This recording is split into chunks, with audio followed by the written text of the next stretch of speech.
Hello and welcome along to Non-League Nerds. It was a section so good on our usual Bunch of Punt podcast. We've given it its own show. We weren't doing the National League any justice, but some things are still the same. Like joining me is Matthew O'Regan. How you doing? Yeah, I'm very good. Having to use my phone because laptop was stolen on the weekend. So if it's a bit dodgy, my apologies, but I'm trooping on. You're trooping on. Yeah, sorry to hear about your laptop. That's that's terrible, isn't it? Yeah, I know. I was at the pub with my mates. They all went to the footy. I went and met a few other mates, and then they were next to me the whole time. So and then some chances nicked it. Then I went to the footy next day, and Worthing ended up losing to bottom of the league. So it weren't an ideal couple of days for me. Was it in London it got nicked? Yeah, it was in Camden, Yeah, like up the road from my mates. someone I work with, he says a magician come, so he was watching the street magician and then he looked down and his bag were gone. You didn't get tricked by a magician, did you?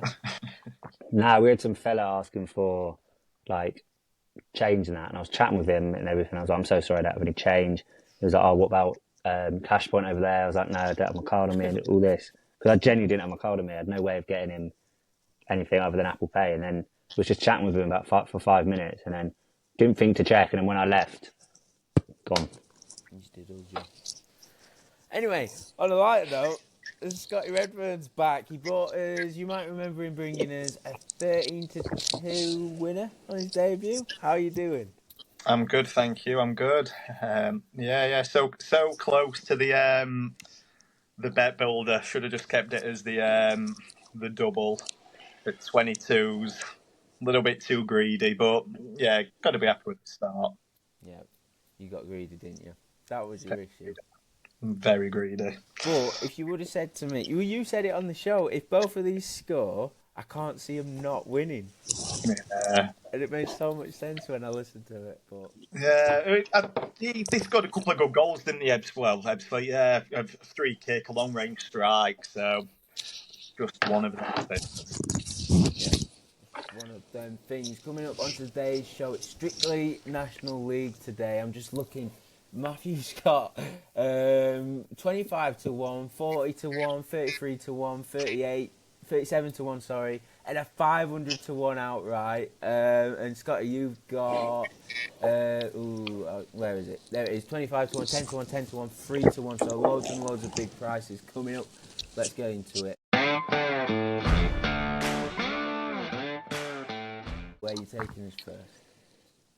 So Dagenham versus Maidenhead in a proper 6-pointer at the bottom. Maidenhead beat Dagenham, they go above them, but I'm going for the goal scorer market. So when I was originally looking, normally I do National League South, North, all the leagues below. Couldn't find a single price I liked, and even scrolling National League at first, my usuals like Linney, Pearce are too short, and I was proper struggling, and then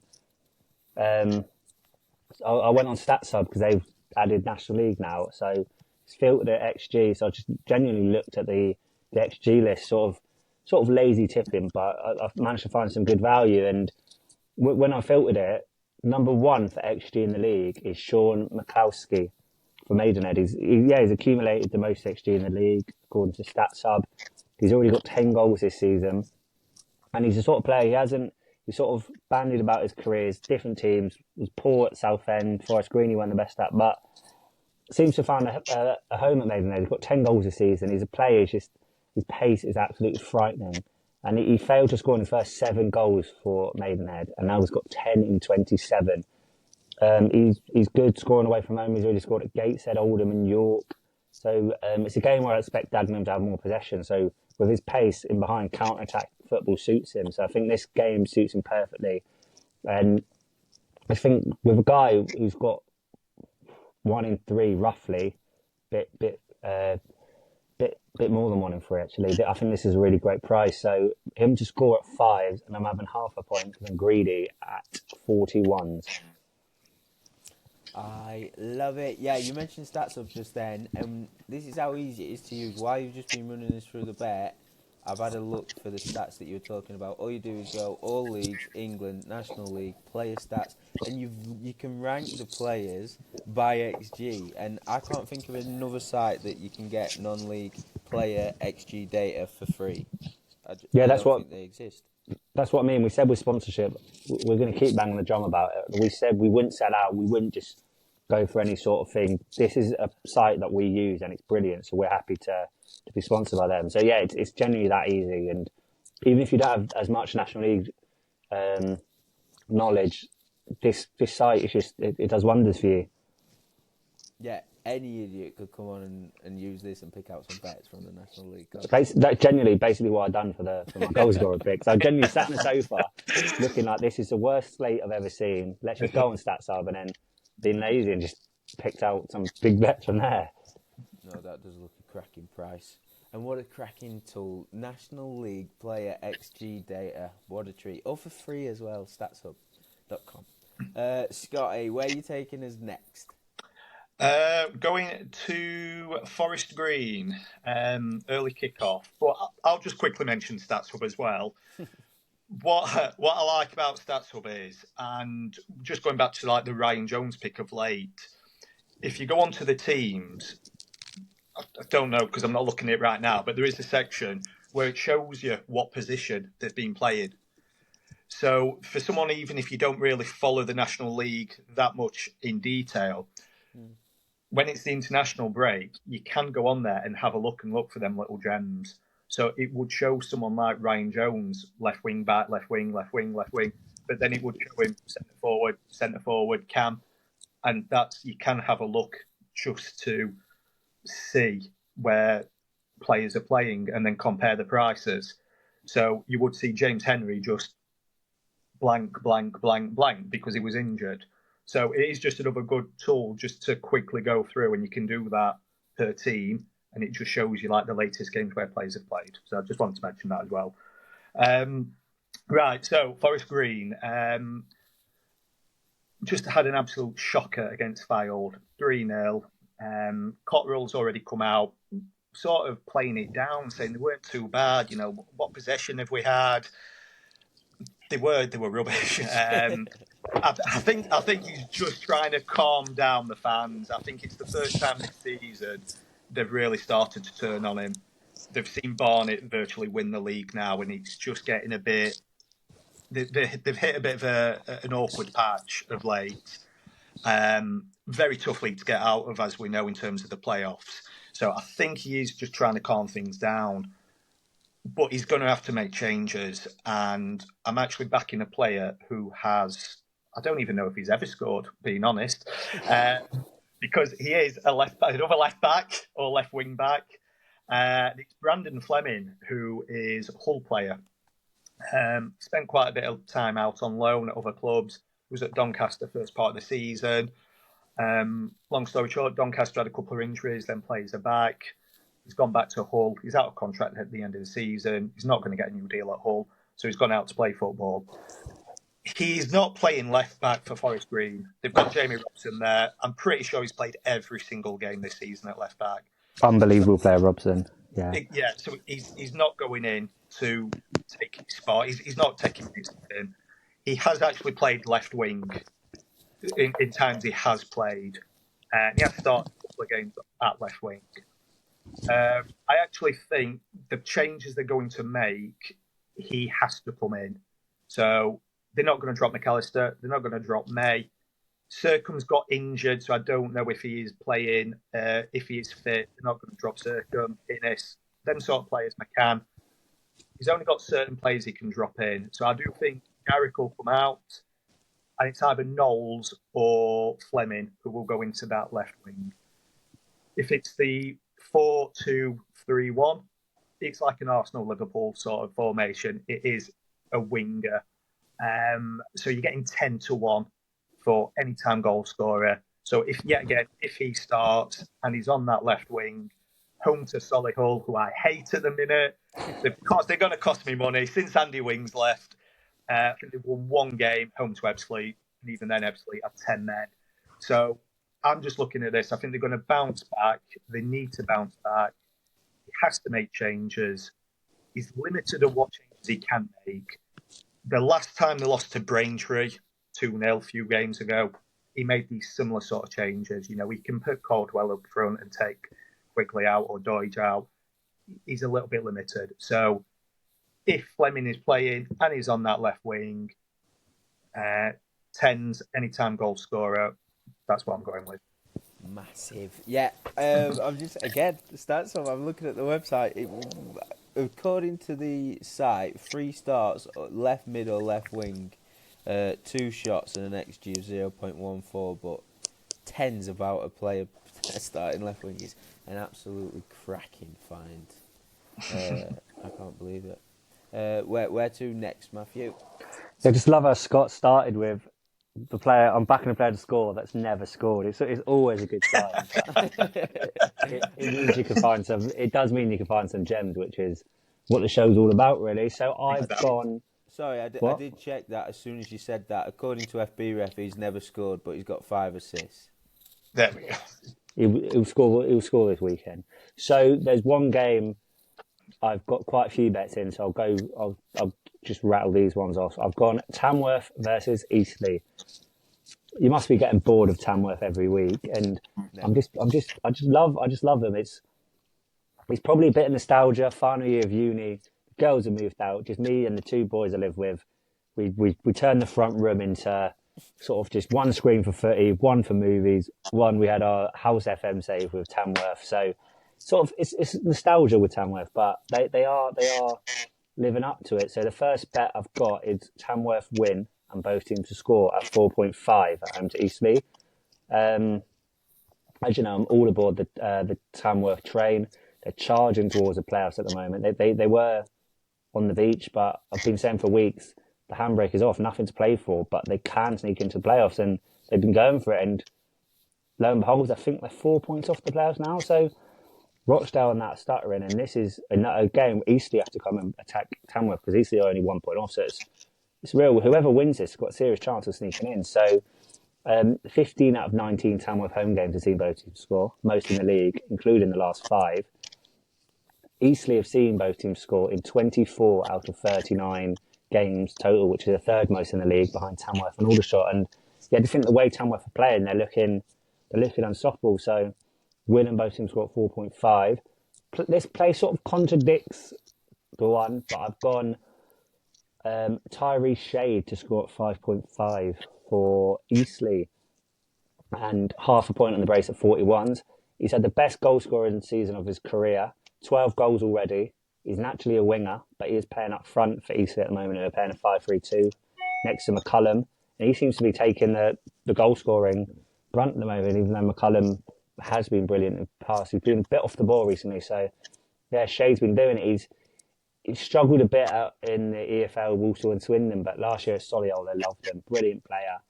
So when Eastleigh signed him, it was seen as a real coup. And he's 0.4 goals per 90 and they're getting 5.5 for him to score for a striker. I think it's ridiculous. So the goal at 5.5 and the brace at 41s. Then for a quarter of a point, I've gone Tamworth win, Creaney and Shade to score at 34s.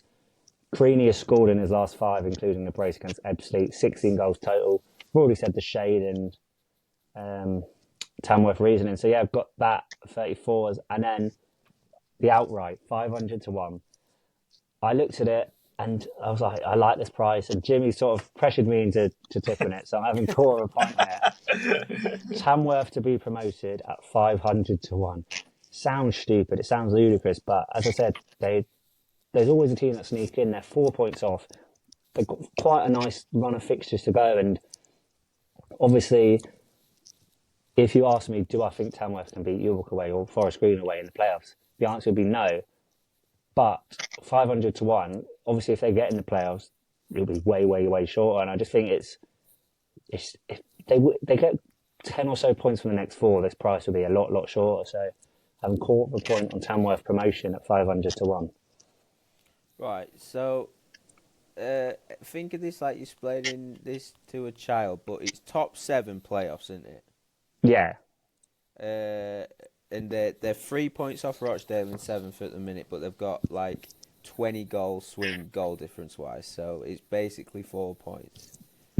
Why are they 500 to 1? That's what I mean, because Tamworth they don't have relegation markets for National League, but I can imagine Tamworth were the team expected to come bottom.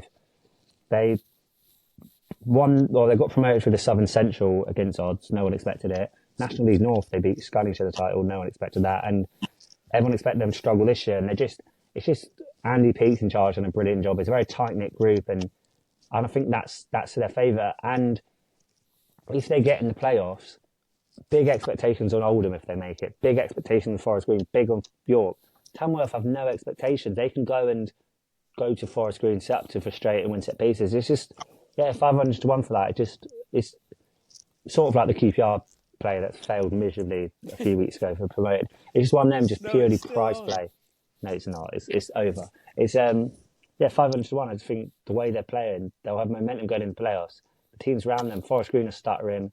The only threat is York, but they'll have to play 2 away games before getting to the final if they get there. But 500 to 1. I'm very happy with that price. Yeah, I'm all over it. I've backed it while you've been talking, and I know it's like comparing apples and pears, but in League One, Leyton Orient are 5 points off the playoffs, right?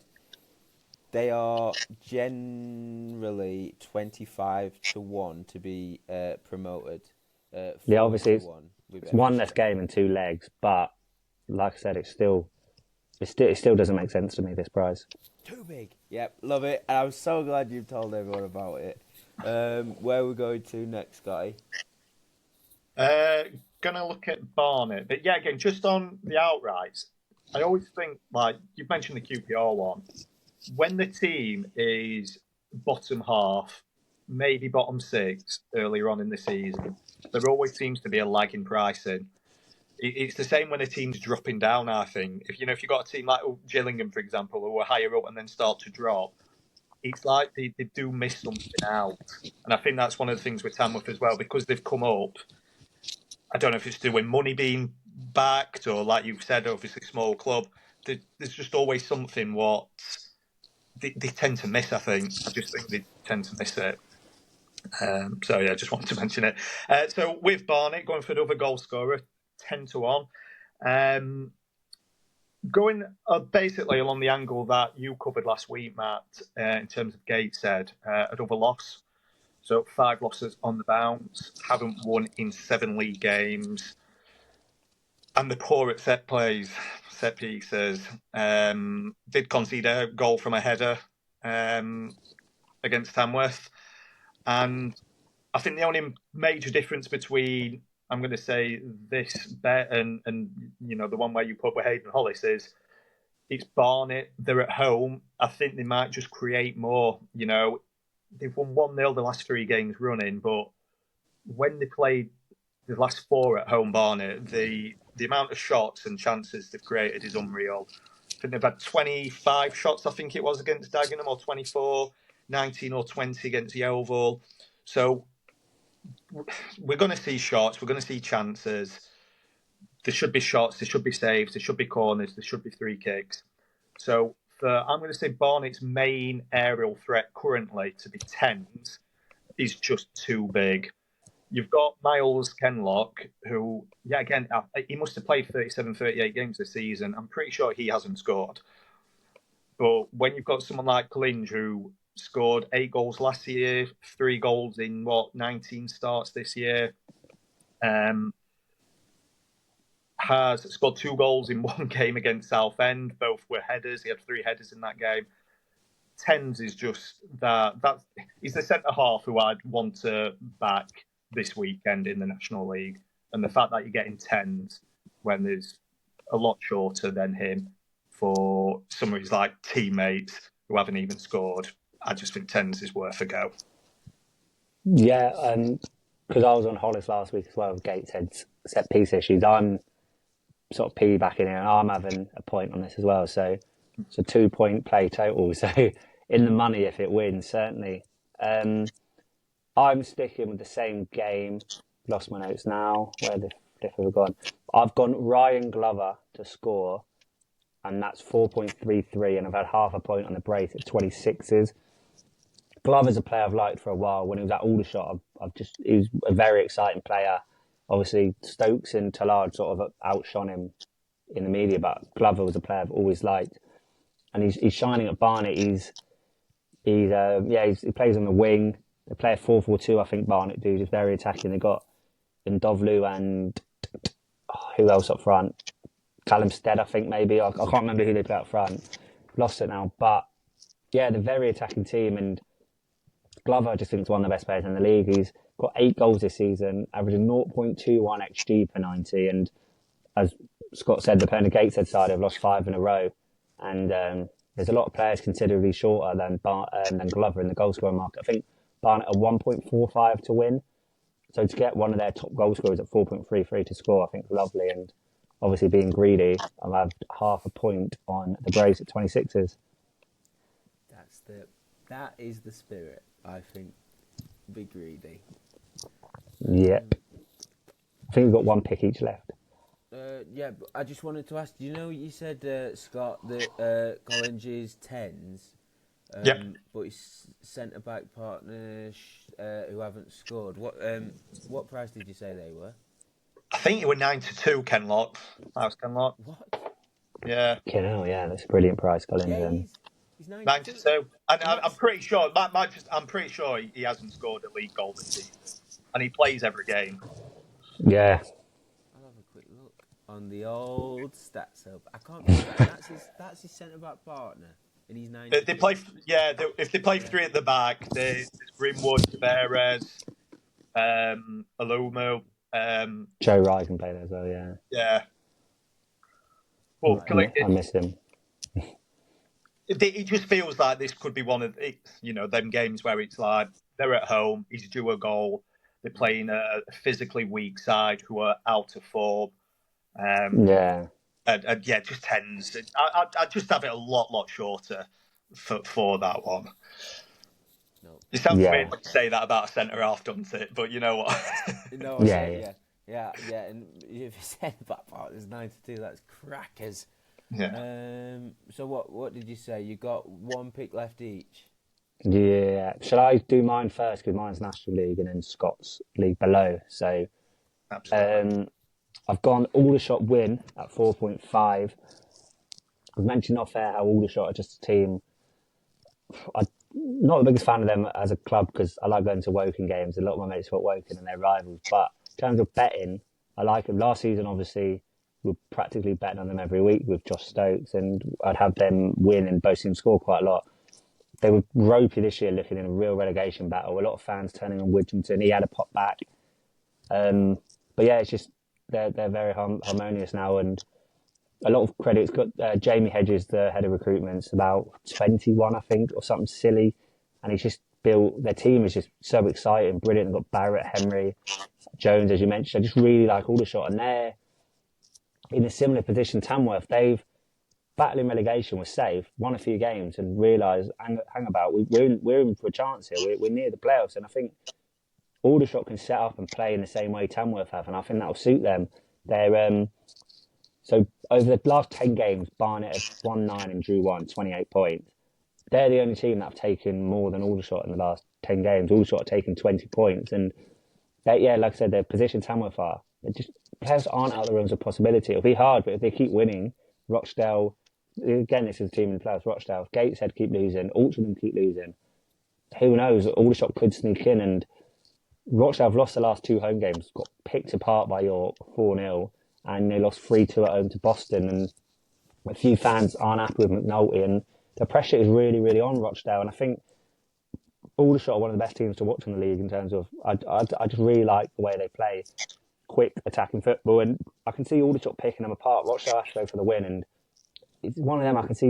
It wouldn't surprise me if Aldershot put 2 or 3 past them. So yeah, gone the win at 4.5, and then I've gone Aldershot win and Tamworth to win, and both teams to score 38.25. I've had a quarter point on that, and just Aldershot have seen both teams score the most out of any team away from home, 14 out of 19. So yeah, that little double as well. A lovely big double to finish on. Where are you finishing up at, Scott? So I've got 2 more actually. Got my outright, haven't I? So we're just going into the National North. Yeah, again they've not priced the Northern up this week again, have they? Did you notice, Matt? Yeah, and they haven't priced Worthing up either at home to Hampton. Yeah. So So I'm going to back against Farsley. I know this seems a bit brutal and a bit easy to do. They weren't priced up last week against Spennymoor, which is one I would have had. Easy to say now, but I'm pretty sure 3-4-0 would have been sort of where I was at. Playing Hereford, top 7, chasing the playoffs, well, needing to keep in the playoffs. So this one's on Betway. It's not on Bet365, but Farsley, for all the problems, I know you guys will have covered it. Massive issues with this squad, and they're basically down, and they're going to need to regroup for next year. Playing with just a bunch of kids now. If you look at the last few games, that last 8, 9, 10 games, they've unfortunately lost them all, but they concede in the first half as well, and they actually concede more goals in the first half than the second half. And I actually think some of this is once a team's gone 2-3-0 up by half time, they're just in cruise control in the second half. It's most of the games where I've got written down here. So 4-0 against Spennymoor, 3-0 at half time. Scunthorpe 2-0, 2-0 at half time. South Shields, it was 3-1, but they were 2-1 up at half time. Kidden Minister put 6 past them, but 4-0 at half time. So there's definitely a difference in class. So I will say this one slowly so we can get it. So it's picked up right. So we're going for over 1.5 goals in the first half for Hereford and under 0.5 goals for Farsley in the first half. And then in the second half, over 0.5 goals for Hereford and under 0.5 goals for Farsley. So that's on Betway. That's 3-1. So they said if Farsley score, the bet's lost. They've scored 3 goals in the last 11 games, I think it is. So this should be a 2-0, 3-0, 4-0 sort of game. So And don't be caught out by Farsley technically being a home side. They don't have a home ground. They're playing at Buxton in front of 20 odd people. Hereford are a big club, will have 100 plus there. And I don't know if you've been aware. Have you seen some of the people that have managed Farsley this season? Oh, Stockdale's there now, isn't they? Yeah, they had Clayton Donaldson they start the season with in charge. Yeah. He started all right and they just got rid of him. They've had Neil Redfearn this season as well. Ex-Leeds was there for less than a month. And now they've got Stockdale. I feel sorry for them, like the fans. The owners just fuck them. They've got no home ground. They're just getting destroyed every week. And as you said, it's just brutal, but you just got to back against them every opportunity you can. Singh were there as well, weren't they, for a bit this season? Yeah, they? Pav Singh was there. Yeah, were there, weren't they? But they weren't priced up last week. So I'm going to sort of take advantage because you never know when it could be one of these where they just don't price them up again for the rest of the season. So, yep, that's my play for Farsley. Yeah, I loved it because when they announced Neil Redfearn, they didn't announce it. They said he's going to be revealed to the squad an hour before kickoff. And what did he do? Like 4 games and then he fucked off. Yeah, and we were on Farsley when they did have them priced. Like, I think I backed against them a couple of times. The bookies were really slow to clock on because you could back.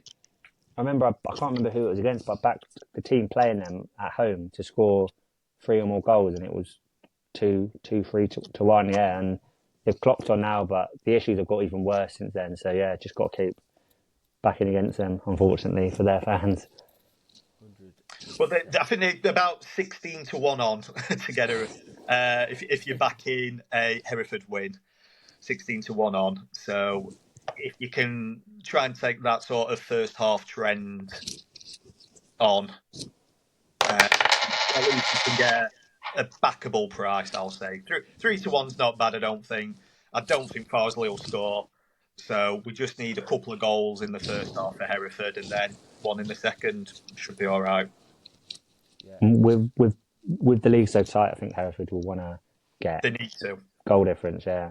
Yeah, they need to. Lovely stuff. Outright from, what is it, 25-1? Yeah, so me and Matt both on Kettering when the season started. It's been a bit tough for them, hasn't it? They had that nice little FA Cup run, and this side of Christmas, it's just a bit tough. Bit like the National South, there's 6 or 7 teams up there that could go up, and Harbour Town are 25 to 1. Now, they are 6 points off, and there's 6 games left. However, they are home to Hales Owen next, and then they were away at Bedford, who are second. So you could, there's 7-5, 8-5 to actually beat Hales Owen. Not coming on to tip that. I'm going to say if they beat Hales Owen this weekend and they can get a positive result away at Bedford, then last 4 games are against 4 sides that are in the bottom 6, bottom 7. So 25 to 1. Listen, like we've said before the show, in the next 2 games, that could be dead. it could be dead. But they could be 3-4 to 1 in the pack after the next 2 games. And if they do get 2 positive results in these next 2 games, they'll look at them last 4 and they'll fancy himself. All them sort of top 6, top 7, if you look at the fixtures, they're playing each other at some point, Telford, Kettering. So there will be other points dropped. So 25, if it's a win this Saturday, we've got something to look forward to. If not, then yeah, it was brave. But they've got the momentum as well, because I remember they were right down in the bottom 5. They had like 7 games in hand, and then they had the cup run. Obviously, got Reading, and they've just been flying up the league. They're well back financially. Obviously, they had Sanjo for a bit, and it's one of them. Kettering seems to have a few issues off the pitch. The best players left, and they're struggling. Bedford are the one for me because their home record's impeccable. But as you said, Harbour at 25, the form they're in is just it's far too big not to take. I think they've lost 1. They've only lost 1 this year in 2025, and that was 92nd minute against Stourbridge. They were 1-0 up last weekend and conceded 93rd minute equaliser. Apart from that, like I say, they are the 4th team. Look at the last form for 10, 15, 20 games, and they're up there. But so are Hales Owen and Bedford. So, yeah, listen, two big games, but if they come out of that on the right side, we'll be talking about this one, hopefully. Yeah, lovely stuff. I think that's everyone's bets, isn't it? Yep, I've got an out left. Nice. Before we go, do you want to quickly recap everything, all your bets, Matthew? Yep, I've gone for Dagenham Maidenhead. I've gone McCloskey to score at 5s and half a point and brace at 41s. Barnet game, I've got Glover to score at 4.33 and half a point on the brace at 26s. I've also had a point on Collins at 10s, just following on from Scott there. Tamworth game, I've gone Tyree Shea to score at 5.5 and half a point on the brace at 41s. Tamworth win and both teams score at 4.5 and a quarter of a point on Tamworth win, Creaney goal and Shade goal. I've also got Tamworth, a quarter of a point on Tamworth to be promoted at 500 to 1. Aldershot to beat Rochdale at 4.5 and then quarter of a point on a double of Rochdale and Aldershot and Tamworth to win. Both teams score at 38.25. Lovely stuff. I'm so glad Tamworth 500 to 1 gone in the taking plan. Scott, before you go, just recap us your bets, please. Yeah, I'll say a point on all, Jimmy. So Fleming 1.365 tens. Danny Clinge obviously doubled up now with Matt 365 tens. There's the Hereford, we'll call it Hereford multi at 3 to 1. So that's 1 point as well. So over 1.5 goals first half. Farsley under 0.5 goals first half. Hereford over 0.5 goals second half. And Farsley under 0.5 goals second half. And then Harbour Town 25s to win the league. No Ryan Jones this week, even if he's 11s. I might be having him. Right. Team news at 2:00. Yeah, all eyes on that. Right, I think that's everything for non-league nerds. I hope you've enjoyed the extended look at the National League and all of non-league because it bloody deserves it. We'll be back Thursday for the usual Bunch of Punch show.